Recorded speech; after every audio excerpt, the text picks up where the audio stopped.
Elmer Smith, along with Leland Hardy, and here they are, Hines and Dickey. They're good friends. One outweighs the other one by about 80 pounds. As you can see, Dickey making his professional debut. Hines is 1-0. Ladies and gentlemen, this next bout is scheduled for 4 rounds, and it's in the heavyweight division. Referee is Rudy Battle. Introducing first in the blue corner, wearing the blue trunks with the gold trim. He tipped in at an even 246 pounds. This young man is making his professional boxing debut from North Philadelphia. Ladies and gentlemen, let's welcome to the professional ranks, Carlton Dickey. Dickey. And his opponent in the red corner, wearing the solid white trunks. He weighed in at 323½ pounds. Professionally, he has 1 win and no losses. From South Philadelphia, boxing fans, here is Charles the Hammer Hines. Hines. Hines the Hammer. 323.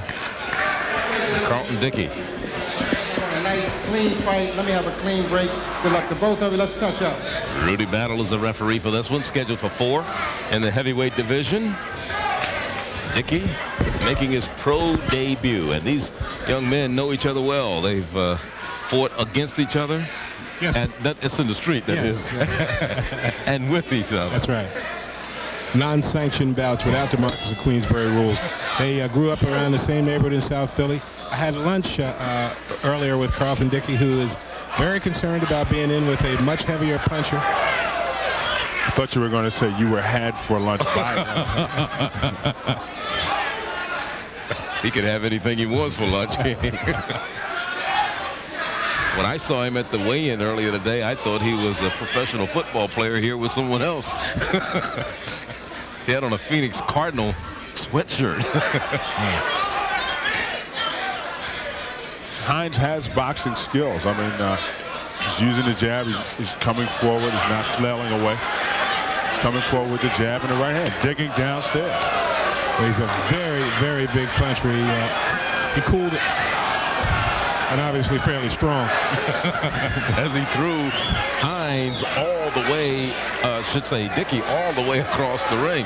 Whenever you throw a 246-pound man that far, you have some strength. I mean, pitched him like a bottle cap. He should be in wrestling. But Hines walked into a left. That was a left that caught Dickey. I think the body shot, actually. I think that spells the end. Yeah.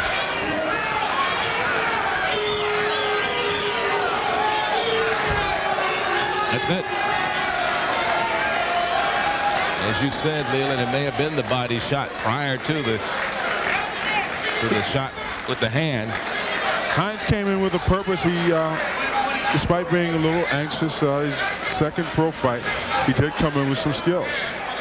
Oh, yeah. Yeah, he definitely has some skills.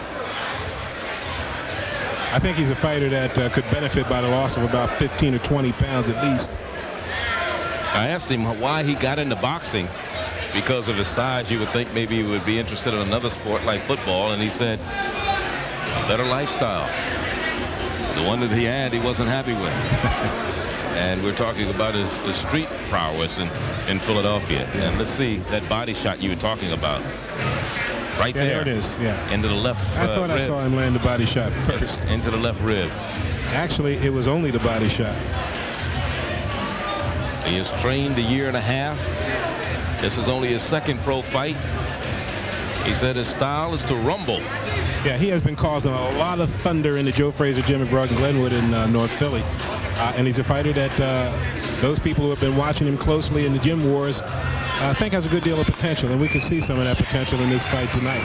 Interestingly, he and Carlton Dickey partied last Saturday together, and Carlton told me at lunch today that they'll probably party tonight. They'll party again tonight. Yeah.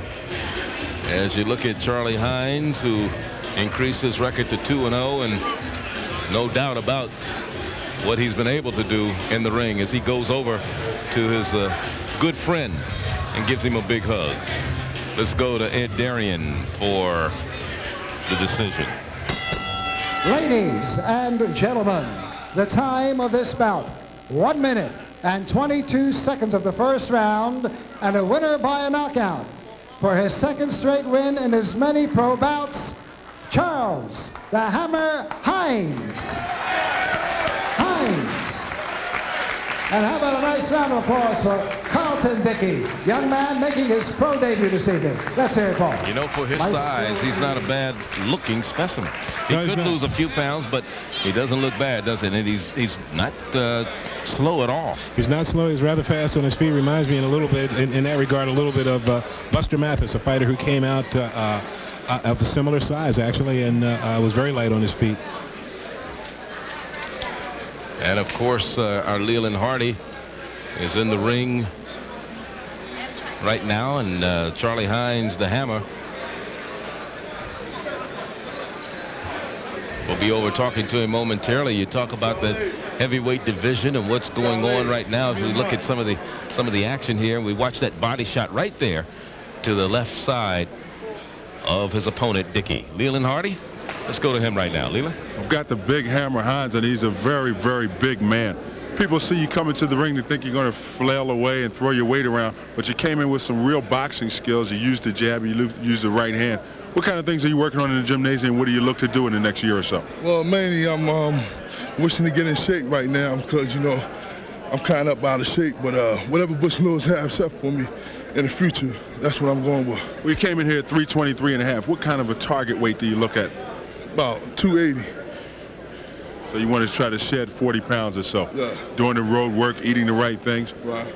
Who do you look to as let's say an idol, and who do you want to pattern your style after in the heavyweight division? You have some smaller guys out there now ruling the division. Old man Larry Holmes, and who do you look to fight like? I like Razor Redneck style, because you know he got that heart and he'll come at you, you know. So he fight more like whatever you got, bring it on, and whatever he got, he gonna bring it on. The best man win.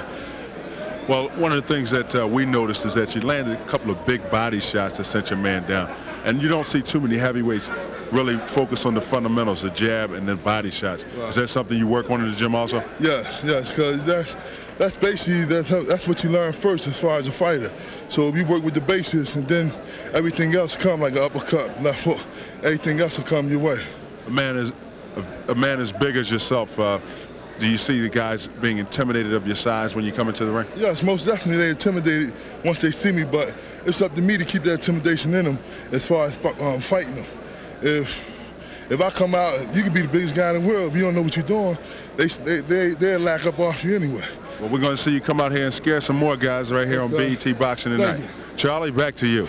All right. I think he said something very profound. He said you can be big, but you may intimidate them when you walk in, but you got to keep that intimidation going. Exactly, you just can't let up, and he did not let up tonight. And Charles the Hammer Hines goes to 2-0, 122 of round one. We'll be back. Smith, as we're getting ready for our main event of the evening. This will be scheduled for 10 rounds. It's a middleweight bout between Bernard the Executioner Hopkins and Randy Smith. Smith at 35 years of age. We talked about the fact that he's been around a long time and has seen a lot of wars, and he told me earlier today this could be it. He knows he turns 36 in August. He will not fight beyond that.